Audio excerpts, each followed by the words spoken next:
नमस्कार, मैं डॉक्टर सुनील कुमार आज आपके बीच बीकॉम थर्ड ईयर का पेपर जो कि बिजनेस फाइनेंस है लेकर उपस्थित हुआ हूँ। आज हम लोग यूनिट फर्स्ट के पहले चैप्टर को समझने का प्रयास करेंगे जो कि बिजनेस फाइनेंस के मीनिंग, उसके डिफिनीशन, उसके स्कोप, उसके नेचर को कवर करेंगे आज। तो सबसे पहले हम समझने का प्रयास करें कि वित्त क्या है, फाइनेंस क्या है। विभिन्न आर्थिक एवं व्यावसायिक गतिविधियों को जब हम एक सूत्र में बांधने के लिए किसी ऐसे साधन की अपेक्षा करते हैं जो कि उस पूरे बिजनेस को संचालित कर सके, उसी पावर को, उसी अपेक्षा को हम वित्त कहते हैं। और ये इतना शक्तिशाली होता है कि हमारे सारे व्यावसायिक कार्य को अच्छे से संपन्न करवा देता है। Something must direct the flow of economic activity and facilitate its smooth operation. Finance is the agent that produces this result. Only finance is make a desired result which you have determined in the beginning of your business. That means कि आपके उस अपेक्षा को पूरा करने की power रखती है बिजनेस, वित्त, जो हम मान के चलते हैं कि हम कितनी ऊंचाइयों, कितनी बुलंदियों तक अपने बिजनेस को ले जाते हैं। और अगर हम और सरल शब्दों में समझें तो वित्त वही है जो एक शरीर में रक्त होता है। अब आप समझ लीजिए कि शरीर में रक्त की क्या महत्ता है, किस टाइप का वो अपना अस्तित्व रखता है शरीर में, वैसे ही वित्त का महत्व होता है हमारे बिजनेस में। बिना वित्त के हम कुछ भी करने का कल्पना भी नहीं कर सकते। और यह आधुनिक वर्ल्ड में तो और इसकी महत्ता बढ़ जाती है। जो आप आज का युग देख रहे हैं इसमें फाइनेंस का तो बहुत ही महत्व है। अगर हम एरिया को देखें तो एक जो कि हम समझते हैं जहाँ पे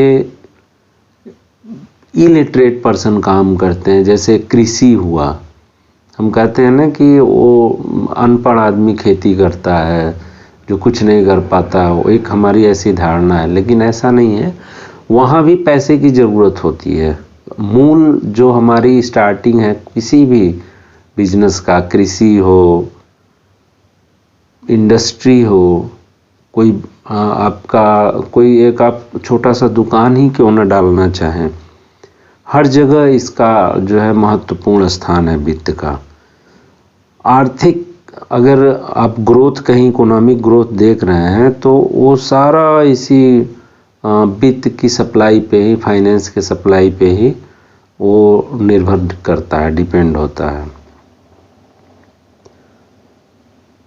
हम कुछ सिद्धांतों को अगर समझने का कोशिश करें, कुछ विद्वानों के डिफिनीशन को समझने का कोशिश करें तो फिनांस में be defined as that administrative area और set of administrative functions is an organization which relate with arrangement of cash and credit so that the organization may have the means to carry out its objective as a satisfactory or as a possibility. That is the finance.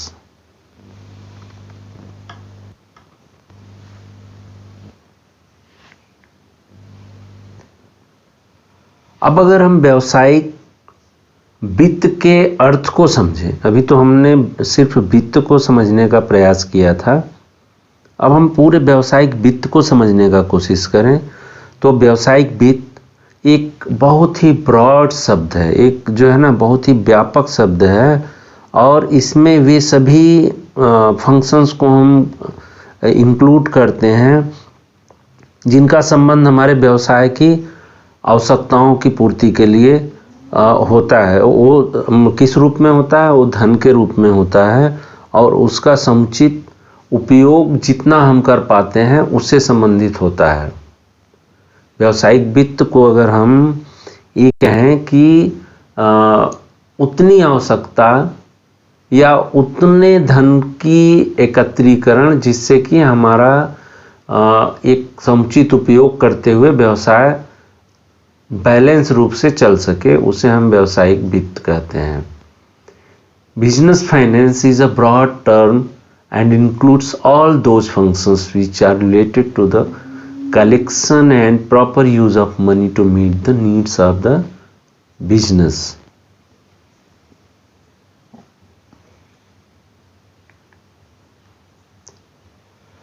व्यावसायिक वित्त के अगर हम कुछ दृष्टिकोणों को देखें, व्यावसायिक वित्त के ढेर सारे दृष्टिकोण हैं। Managerial approaches to business finance, प्रबंधकीय दृष्टिकोण जो इसका होता है वो सबसे महत्वपूर्ण होता है, क्योंकि किसी भी फंड को लाना, उसको खर्च करना, उसकी आवश्यकता को बनाना और उसका एक ऑप्टिमम यूज करना, ये जो है वो प्रबंध के अंतर्गत ही आ सकता है।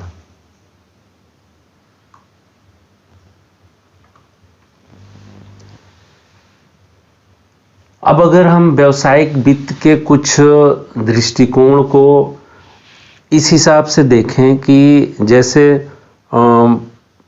व्यक्तियों के विचारों को समामेलित करते हुए फंड का, उसके उपयोग की अगर हम बात करें, उसके महत्व की बात करें, उसकी प्रकृति की जब बात करें, तो हमें कह सकते हैं कि कुछ लोगों के मत के हिसाब से कि ऐसा कोष होना चाहिए, मतलब कंडीशनल अगर केस है तो उसे हम कहेंगे कि व्यक्तियों के मतों के हिसाब से, व्यक्ति की विचार के हिसाब से कि कौन से सोर्स से हम फंड कलेक्ट करें। फंड का कलेक्शन भी एक जो है महत्वपूर्ण कार्य होता है अगर हम इसके दृष्टिकोण को देखें तो, कि हम क्या हम जो पैसा इकट्ठा कर रहे हैं उसकी जो हमारी कॉस्ट आ रही है पैसे की, वित्त की, फंड्स की, तो वो ऐसा तो नहीं कि हमें तुरंत उसको रिटर्न करना हो। बिजनेस के नेचर को हम देखते हुए उसके व्यवस्था की बात करते हैं। अब अगर हम दूसरे दृष्टिकोण की बात करें जो कि ये कहता है कि नगद के रूप में बिजनेस में हमें वित्त की आवश्यकता होती है, मतलब वित्त की आवश्यकता का संबंध हम किससे करें? कैश के रूप में करें, क्योंकि इनके हिसाब से व्यावसायिक सौदे जितने भी ट्रांजैक्शन हैं वो लास्टली अगर उसको हम एक्सप्रेस करते हैं तो वो कैश के रूप में ही करते हैं। ऐसी मतलब विचारधारा है, ऐसा दृष्टिकोण है प्रबंध के तंत्र का। तो finance is concerned with the cash because all business transaction are expressed ultimately terms of cash। मतलब हम कुल मिला के लास्टली यही कहते हैं कि भाई पैसा है तो आप कर सकते हैं। ये कैश का दृष्टिकोण है, नगद का, मतलब आप जो भी कैश फंड कलेक्शन कर रहे हैं वो कैश के रूप में हो ऐसी। लेकिन आज के दौर में आप सिर्फ ये नहीं कह सकते कि हम बेच रहे हैं तो पैसा आएगा, खरीद रहे हैं तो पैसा जा रहा है। अभी ऐसा नहीं रह गया है, क्योंकि कुछ चीज़ें हैं जो कि क्रय विक्रय के ऊपर हैं। हम उत्पादन करते हैं, हम उसकी मार्केटिंग करते हैं, हम मार्केटिंग रिसर्च करते हैं। पर्सनल मैनेजमेंट जो है वो भी एक हिस्सा है जो कि हम उसमें दुनिया भर के मंथन करते हैं, कैसा व्यक्ति हमारे कार्य पे होना चाहिए, और जो भी एनालिसिस, उसके परीक्षण पे जितनी भी एक्टिविटीज़ होते हैं, ज़रूरी नहीं है कि वो कैश ट्रांजैक्शन में ही हो। तो ये आज के साइंटिफिक युग में ये कह देना कि सब कुछ हम पैसे से कर सकते हैं, ऐसा दृष्टिकोण बनाना, ये थोड़ा सा बहुत प्रायोगिक नहीं है, बहुत ये नहीं कह सकते कि इसका बहुत आज के डेट में महत्व है। और अगर हम एक दूसरे दृष्टिकोण की बात करें जिसमें कि व्यावसायिक वित्त का कोषों से रिलेटेड तो है, लेकिन उसके एक विवेकपूर्ण रेशनल यूजेज ऑफ फंड्स, मतलब एक विवेकपूर्ण उपयोग से अगर हम बात करें, चलो ठीक है पैसा तो हमने कलेक्ट कर लिया, लेकिन उसका जो यूज है, जो एक्सपेंडिचर स्टाइल है, वो कैसा होना चाहिए। That means finance is concern with procurement of funds and their wise applications, मतलब based on applications of your business, where you use the funds, where you expend the funds, where you utilize the funds in your rational, आप विवेकपूर्ण ढंग से use कर रहे हैं कि नहीं, ये ज़्यादा मायने रखता है।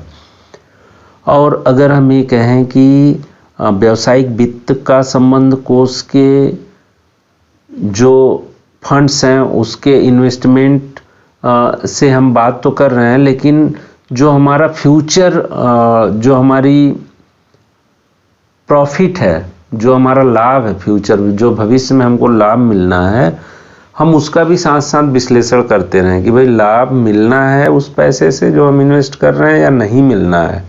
इसको जब हम एनालिसिस करते हुए कोई मतलब एक कुल मिला के हम ये कहें कि भाई हम रिटर्न का, हम प्रतिफल का कंसेप्ट लेके चलें कि हम पैसा उसी समय खर्च करेंगे जब हमको कुछ रिटर्न्स उसका हो।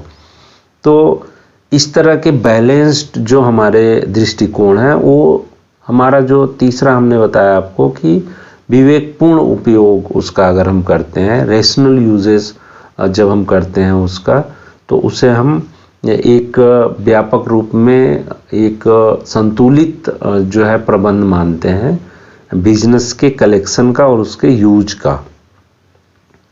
अब अगर हम कुछ परिभाषाओं को देखें व्यावसायिक वित्त के, तो व्यावसायिक वित्त मौद्रिक संसाधनों अथवा कोषों को उत्पादक, उपयोग व परिवर्तित करने की एक प्रक्रिया है ताकि कोषों का अनुकूलतम उपयोजन हो सके, उसका अनुकूल ऑप्टिमम यूजेज ऑफ फंड्स को ये इन्होंने डिफिनीशन में लिया। व्यावसायिक वित्त मौद्रिक संसाधनों जो कि मॉनेटरी रिसोर्सेज हैं अथवा कोषों को उत्पादन, उपयोग व परिवर्तन करने की एक प्रक्रिया है ताकि कोषों का हम क्या करें, अनुकूलतम उसका उपयोजन कर सकें, उसका अनुकूलतम उपयोग कर सकें। Business finance is a process of productive use and conversion of monetary resource of funds so that the funds can be optimally used। मतलब आप हम जो भी फंड्स हमारे हैं उसका सिर्फ हमें एक अनुकूलतम उपयोग करने से है। व्यावसायिक वित्त क्या है? व्यवसाय में वित्त का अनुकूलतम प्रयोग, अनुकूलतम प्रयोग से आया है कि हम जो भी पैसा इन्वेस्ट करें, जो भी पैसा हम खर्च करें, जो भी कोष हम खर्च करें, उसकी एक रिटर्न की भी हमारी कामना हो कि भाई हमको सिर्फ हम 100 लगा रहे हैं तो 100 ना आए बल्कि 110 आए। इसको हम बोलते हैं ऑप्टिमम यूटिलाइजेशन ऑफ फंड्स।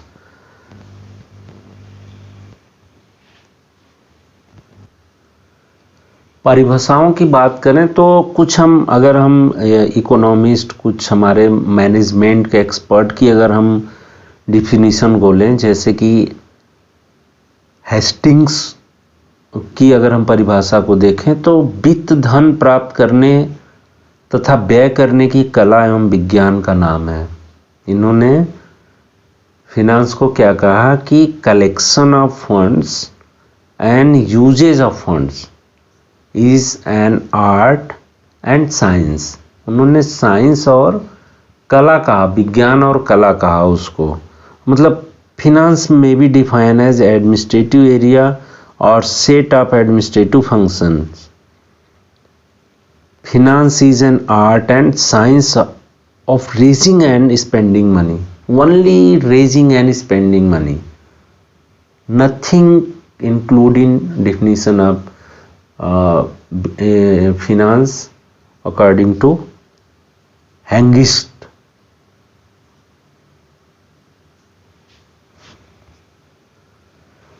एक डिफिनीशन और हम लें गुथमैन और डुग्गल का। गुथमैन और डुग्गल ने कहा है कि व्यावसायिक वित्त की परिभाषा को अगर हम समझने का प्रयास करें तो सबसे पहले हम ये देखें कि ये परिभाषा बहुत व्यापक है। और ये वित्त के संबंध में ऐसी गतिविधियों को जो व्यवसाय में प्रयुक्त कोषों के प्लानिंग, कलेक्शन, उसका कंट्रोलिंग, उसका एडमिनिस्ट्रेशन, इन सब सारे बातों को समाहित करता हो। मतलब नियोजन बनाना उसका एकत्रीकरण करना, उसको नियंत्रित करना और उसका एक सुपर एडमिनिस्ट्रेशन करना, वो जो है गुथमैन और डुग्गल ने इस चीज़ को कंसीडर किया कि भाई सिर्फ हम पैसा कलेक्ट करके ऑप्टिमम यूज को ना देखें, हम क्या देखें, थोड़ा सा इन्होंने हेस्टिंग्स की परिभाषा में ऐड किया है। हेस्टिंग्स ने सिर्फ 2 बातों पे फोकस किया, कलेक्शन एंड मतलब रेजिंग एंड स्पेंडिंग मनी, और उसके इन कार्य को करने के लिए क्या होना चाहिए, स्टाइल, एक कला होना चाहिए और एक विज्ञान होना चाहिए। मतलब साइंटिफिक ढंग से हम स्टाइलिश रूप से हम अगर पैसे को कलेक्ट करें और स्पेंड करें तो ये है। लेकिन इन्होंने थोड़े से इसमें व्यापकता को देने के लिए कुछ पॉइंट्स को जोड़ दिया गुथमैन ने। इन्होंने कहा नहीं ये सिर्फ खर्च करना और स्टाइलिश खर्च नहीं है, इसमें हम क्या करें, प्लानिंग को भी कंसीडर करें, पैसे को कलेक्ट करना, आप various sources of capital, various sources of finance, तो हम उस वेरियस सोर्सेज से कैसे कलेक्ट करें, कितनी मात्रा में कलेक्ट करें, उस पर भी हमें फोकस करना चाहिए और एक प्लानिंग बनाना चाहिए कि किस तरह से हम उसको लाएंगे, कब लाएंगे, और सबसे बड़ी बात कि उसको कंट्रोल भी करना है। जो पैसे हमारे आ रहे हैं उसकी कंट्रोलिंग अच्छी होनी चाहिए और एडमिनिस्ट्रेशन अच्छा होना चाहिए। एक गुथमैन और डुग्गल ने फोकस किया कि in the broad sense of finance is activity concern with the planning, raising, controlling and administrating of the funds used in the business. इन्होंने काफ़ी चीज़ों को इसमें समाहित किया। अगर हम टोटल ओवरऑल सबके डिफिनीशंस को देख लें, हेस्टिंग्स के, गुथमैन के, तो अगर हम दोनों को जोड़ दें या कुछ पॉइंट्स को हम अपने तरफ से समझने का जो डिफिनीशन में अगर हम समझते हुए जोड़ें तो ये माना जा सकता है कि व्यावसायिक वित्त जो है, बिजनेस फाइनेंस जो है, वो क्या है, मौद्रिक संसाधनों जो मॉनेटरी रिसोर्सेज हैं अथवा जो फंड्स हमारे हैं उनके उपयोग और उनको एक फ्लो में बनाए रखना। मतलब फ्लो का मतलब है पैसे को हम डंप ना करें, पैसे को हम इन्वेस्ट करते रहें, उसको परिवर्तन करते रहें और उसकी एक प्रक्रिया, सतत प्रक्रिया, मतलब पैसा आया उसको इन्वेस्ट किया, पैसा हम होल्ड नहीं कर रहे हैं कहीं, ये जो प्रक्रिया चल रही है और उसका ये प्रक्रिया चलाने के लिए हम कैसे चलाएंगे इसको, एक optimum utilization of funds, optimum utilization of collected finance की यहाँ पे बात हो रही है, उसको हम कहेंगे एक balanced definition of business finance. अब हम जानने का प्रयास करेंगे कि इसमें 2 टर्म हमें बड़ा कंफ्यूज कर रहा है, एक तो मनी, मुद्रा, दूसरा कैपिटल या पूंजी। लगभग सिमिलर लग रहा है हमें ना। विस्तृत रूप में अगर विनिमय के माध्यम, मूल्य की माप, अगर कोई ट्रांजैक्शन का हमें ये कहना हो कि भाई हमें 2 किलो सामान दे दीजिए और उस 2 किलो सामान की कीमत 10 रुपया है तो हम 20 रुपया कन्वर्ट कर लेते हैं तुरंत मुद्रा में। मतलब विनिमय का जो हमारा एक्सचेंज का माध्यम है वो हमारा क्या है, मनी है। किसी वस्तु का अगर हम मूल्य पूछें तो कहेगा नहीं ये 200 का है, 500 का है। ये मूल्य के संचय के साधन के रूप में सामान्य रूप से हम क्या करते हैं, उसको स्वीकार करते हैं। मतलब broadly speaking it's a commodity commonly accepted as a minimum medium of exchange, measure of value and a means of storing value। मतलब हम किसी चीज़ को अगर इकट्ठा भी कर रहे हैं तो उसका भी हम एक वैल्यू निकालते हैं और उस वैल्यू को हम मुद्रा के रूप में समझने का कोशिश करते हैं।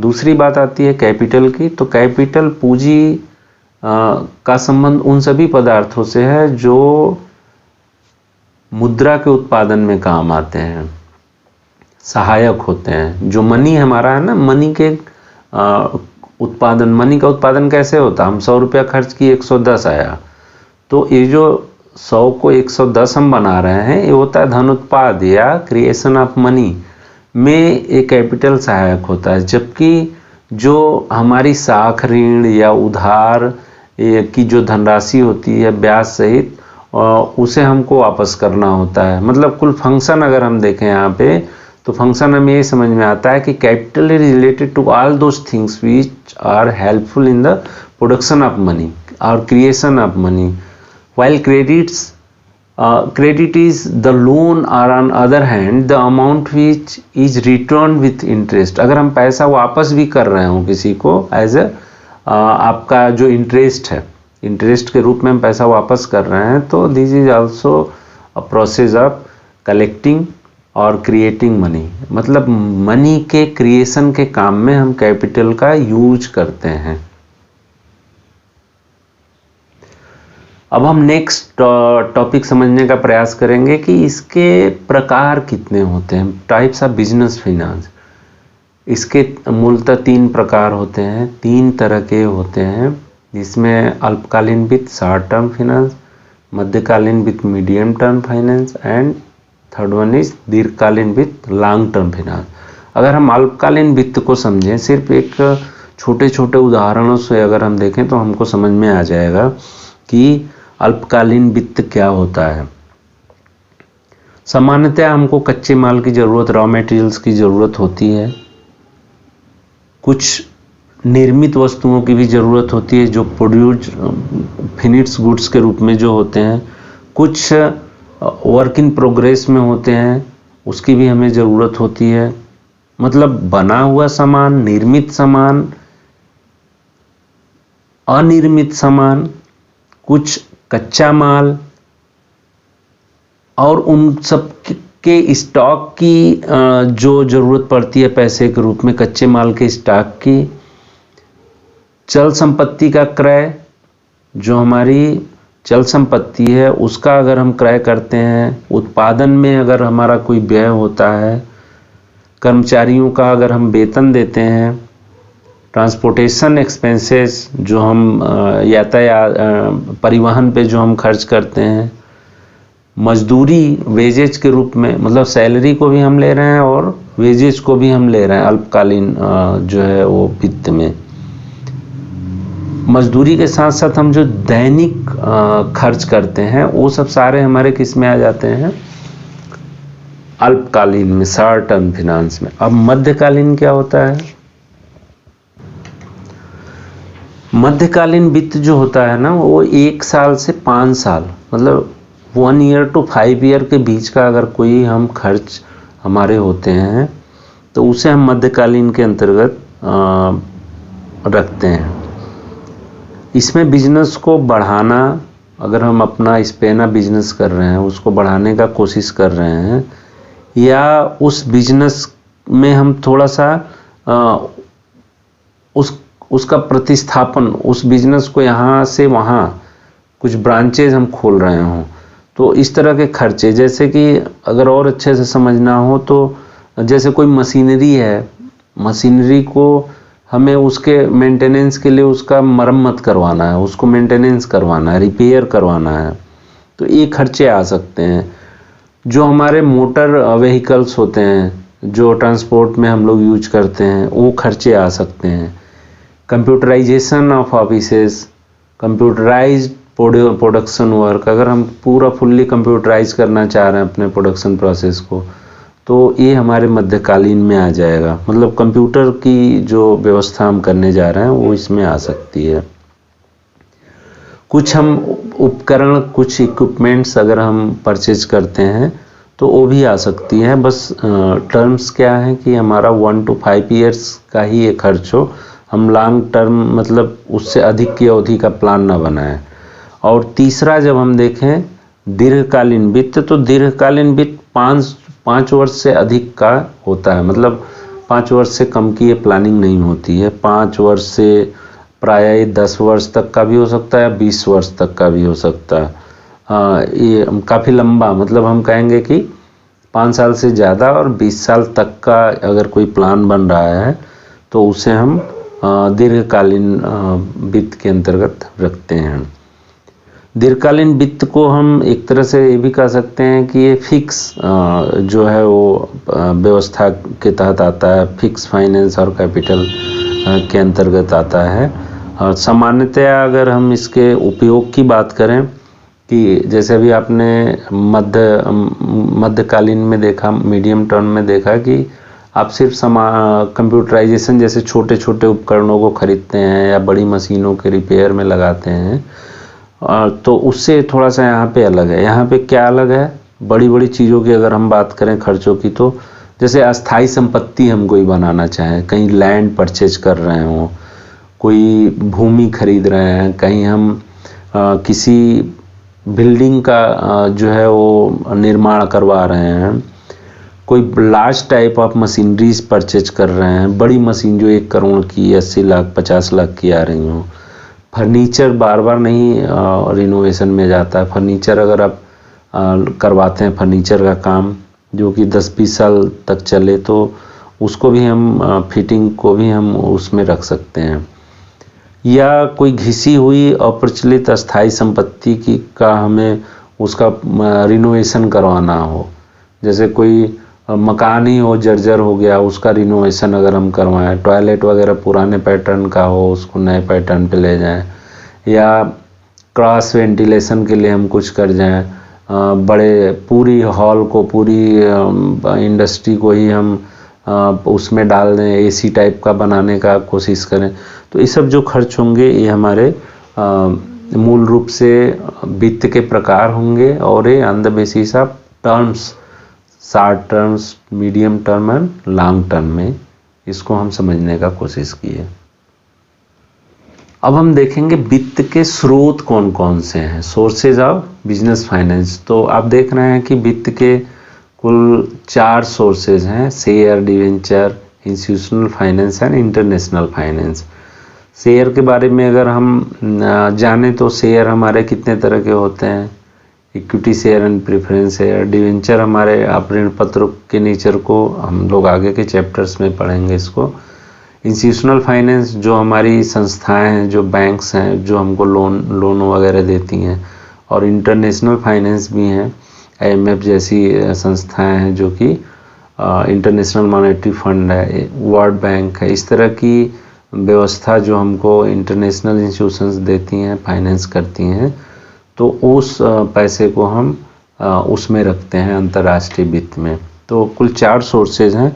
अगर हम थोड़ा थोड़ा इसको समझने का कोशिश करें, अंश को सबसे पहले शेयर्स को देखें, तो एक कंपनी के स्वामित्व के अंतर्गत कंपनी को बहुत ही ज़्यादा पैसे की आवश्यकता होती है, वो छोटे कैपिटल से काम नहीं कर पाता है, तो उसकी संख्या, उसके पूंजी को हम क्या करते हैं, अंशों में डिवाइड कर देते हैं। हम एक व्यक्ति को ना देके, जैसे 10 रुपए की शेयर, हम एक शेयर का कीमत 10 रुपया रख के कैपिटल मार्केट में उसको सेल करते हैं, इशू करते हैं, और लोग उसको परचेज करते हैं और हमारे पास पैसे आते हैं। हम चाहें तो उसको महंगा करके 2-4-10 लो, जैसे हम 10,000 की एक शेयर कर दें तो बहुत कम लोगों को खरीदने की ज़रूरत होगी, काफ़ी पैसे वालों को, तो हम ऐसा नहीं करते हैं। हम मेंबर ऑफ शेयर्स जो है शेयर्स होल्डर्स हम बढ़ाने का कोशिश करते हैं, ज़्यादा से ज़्यादा लोग हों, कम से कम उनका अंश हो हमारे कंपनी में, लेकिन नंबर ऑफ शेयर होल्डर्स ज़्यादा हों। तो इस तरह की विचारधारा से हम काम करते हैं। और इसमें हमने बताया जैसे कि equity share and preference share. Equity share का नेचर होता है वो कंपनी का मालिक हो जाता है, क्योंकि मालिक इस आधार पे होता है कि उसे अगर प्रॉफिट हो रहा है तो उसको प्रॉफिट होगा, लॉस हो रही है तो उसको लॉस। लेकिन जो हमारा प्रेफरेंस शेयर होल्डर्स हैं वो उनको हमें डिविडेंड देना ही देना है at the rate of some fix amount. Issue करते समय ही हम कुछ अमाउंट फिक्स कर देते हैं कि भाई आपको एट द रेट ऑफ 5% के हिसाब से डिवेंचर देंगे, डिविडेंड देंगे, या जो भी वो फिक्स होता है उस हिसाब से उनको हम लाभांश देते हैं।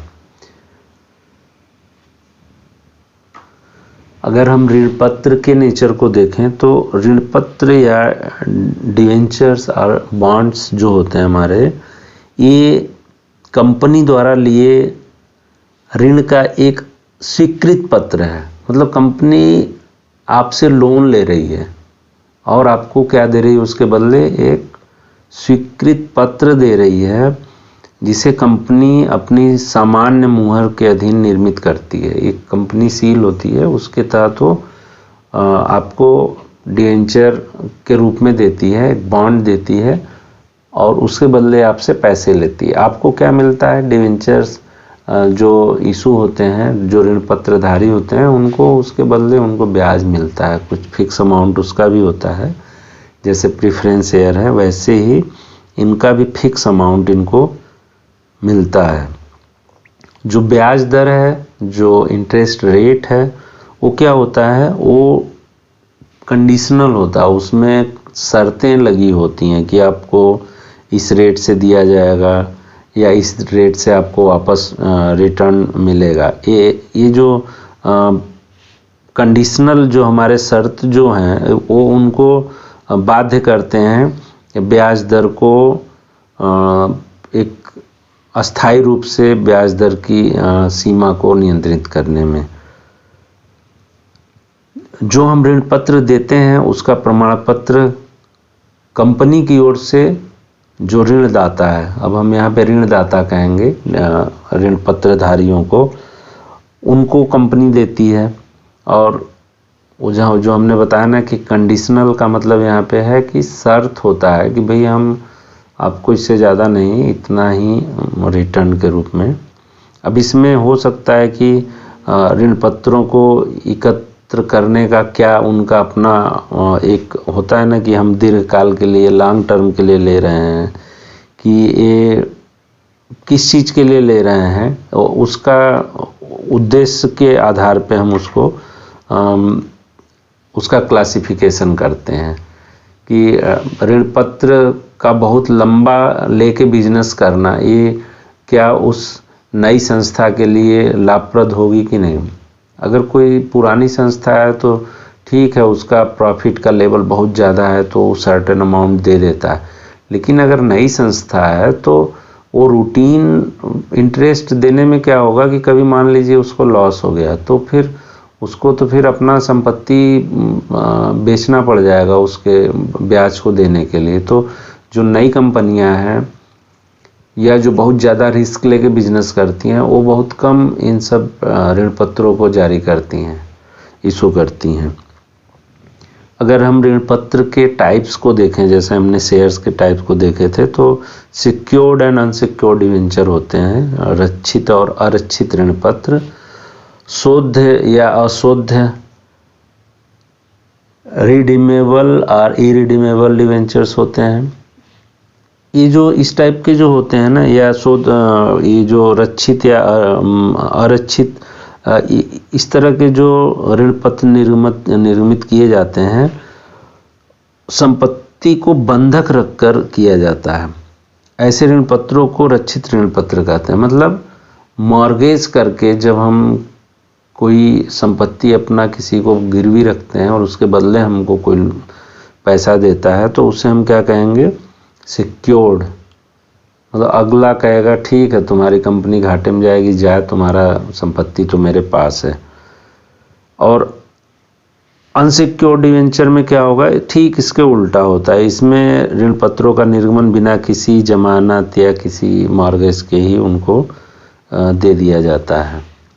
तो उसे हम रक्षित या अरक्षित कह सकते हैं। मतलब जिसमें मॉर्गेज है उसे हम क्या कहेंगे, सिक्योर्ड कहेंगे, और जिसमें मॉर्गेज या बंधक या कुछ डिपॉजिट नहीं है उसके बदले, तो उसे हम अनसिक्योर्ड डिवेंचर कहेंगे। और ऐसे ही रिडीमेबल और इरिडीमेबल डिवेंचर में हम देखते हैं कि ऋण पत्र जिसकी राशि जो होती है एक निश्चित अवधि के उपरांत वापस कर दी जाती है। जैसे हम कहें कि हम 2 साल के लिए करेंगे और उसके बाद हम अपना वो जो है ले लेंगे पैसा, तो इसे हम क्या कहेंगे, शोध।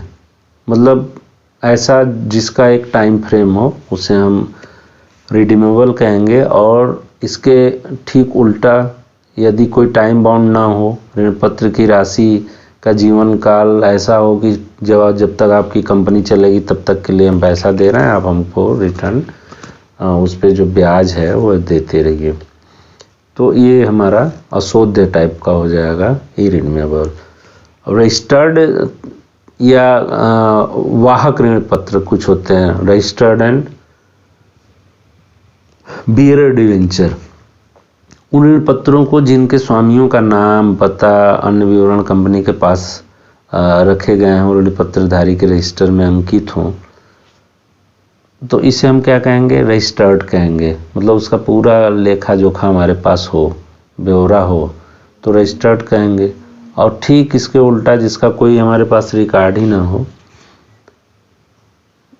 जो उसका डिवेंचर होल्डर्स हैं, जो उनका कोई अता पता ही ना हो, या जो स्वामी है, स्वामित्व जो है वो एक व्यक्ति से दूसरे व्यक्ति को केवल ट्रांसफ़र ही होता आ रहा हो, ये ना पता चले कि ये इसका मालिक है कौन, ओनर है कौन। जैसे मेरे पास है, हमने क्या किया कि किसी अपने मित्र को बेच दिया या किसी ऐसे व्यक्ति को दे दिया जो हमको ज़्यादा पैसा दे दिए, तो ओनरशिप चेंज हो रही है, उसका कोई रिकॉर्ड ना हो, बाद में जिसके हाथ में लास्ट में पड़ा हो वही उसका रिटर्न ले रहा हो। तो इस तरह का जो होता है उसे हम कहेंगे बियरर डिवेंचर। और ऋण पत्रों के ही टाइप में तीसरा टाइप जो है वो है अपरिवर्तनीय एवं परिवर्तनीय ऋण पत्र, non convertible and convertible debentures, जो कन्वर्ट हो जाता है और कन्वर्ट नहीं होता है। अगर हम कन्वर्टेबल या नॉन कन्वर्टेबल को देखें, नॉन कन्वर्टेबल को पहले हम लेते हैं, तो इसके फीचर को देखें तो टैक्स फ्री बॉन्ड्स और डिवेंचर्स, ये टैक्स फ्री होते हैं। जो नॉन कन्वर्टेबल होते हैं इनका नेचर क्या होता है, ये कई टाइप के हो सकते हैं। इसमें ये ऐसा भी हो सकता है जिसका टैक्स फ्री बॉन्ड हो, ठीक है। दूसरा टाइप हो सकता है फ्लोटिंग रेट बॉन्ड हो, जो कि घटता बढ़ता हो उसका रेट। कम्युलेटिव बॉन्ड्स, कुछ संचयी दर वाले बॉन्ड्स हो सकते हैं, कुछ नॉन कम्युलेटिव बॉन्ड्स हो सकते हैं, कुछ सुरक्षित प्रीमियम वाले बॉन्ड्स हो सकते हैं। तो ये कुछ टाइप्स हैं जो नॉन कन्वर्टेबल डिवेंचर्स में ये आते हैं। अगर हम कन्वर्टेबल डिवेंचर्स को देखें, परिवर्तनीय ऋण पत्र को देखें, तो इसमें पार्शियली कन्वर्टेबल डिवेंचर्स, जो कि अंशतः परिवर्तनीय ऋण, जो थोड़ा बहुत क्या होता है उसमें परिवर्तन हो सकता है, पूर्ण रूप से परिवर्तन, फुल्ली कन्वर्टेबल डिवेंचर। कुछ ऐसे होते हैं जो पूर्ण रूप से कन्वर्ट हो सकते हैं, शून्य कूपन परिवर्तनीय bond, zero coupon convertible bonds, and जो कुछ ऐसे होते हैं जो डीप डिस्काउंट बॉन्ड्स होते हैं। तो ये इस तरह के कुछ हमारे ऋण पत्र के टाइप्स हैं जो जिसको हमने आपके बीच रखा। अगर ओवरऑल हम ऋण पत्रों की बात करें, उनके नेचर की बात करें, तो ऋण पत्रों का निर्गमन जो कंपनियां करती हैं वो दीर्घकालीन पूंजी की आवश्यकता को पूरा करने के लिए, अल्पकालीन पूंजी की आवश्यकता पूरा करने के लिए, जिससे कि व्यवसाय को चलाया जा सके, उसका विस्तार हो सके, उसको हम मॉडर्नाइजेशन की ओर ले जा सकें, आधुनिक बना सकें, उसके योजनाओं को हम पूरा कर सकें। और वो योजनाएं हो सकता है अल्पकालीन हो, मध्यकालीन हो, दीर्घकालीन हो, किस नेचर की हैं, ये ऋण पत्र को निर्गमित करते समय, इशू करते समय हम उसका ध्यान रखते हैं। ऋण पत्रों को दिया जाने वाला जो ब्याज होता है, जो डिवेंचर्स का रिटर्न होता है, जिसको हम ऋण पत्र का ब्याज बोलते हैं, वो साधारणतया कंपनी की अनुमति आय के 20% से अधिक नहीं होनी चाहिए। अनुमानित जो उसकी आय है, जो एस्टिमेटेड इनकम है या जो प्रपोज्ड इनकम है कंपनी का, हम मान के चलते हैं ना कि हमको 100 रुपया लगा रहे हैं तो 150 मिलेगा, तो 150 मिलेगा, मतलब उसकी जो आय है, आय more than your investment amount, तो आपकी आय 100 की 110, 120, तो जो प्लस हो रहा है ना आपके मूल एक्सपेंडिचर के, उसका 20% से ज़्यादा नहीं होना चाहिए। तो आज हम लोगों ने व्यावसायिक वित्त के बेसिक कंसेप्ट को समझने का प्रयास किया कि ये किस तरह के होते हैं, इनकी परिभाषा किस तरह से हम इसको समझ सकते हैं, इनका नेचर क्या होता है, इनका क्षेत्र क्या। धन्यवाद।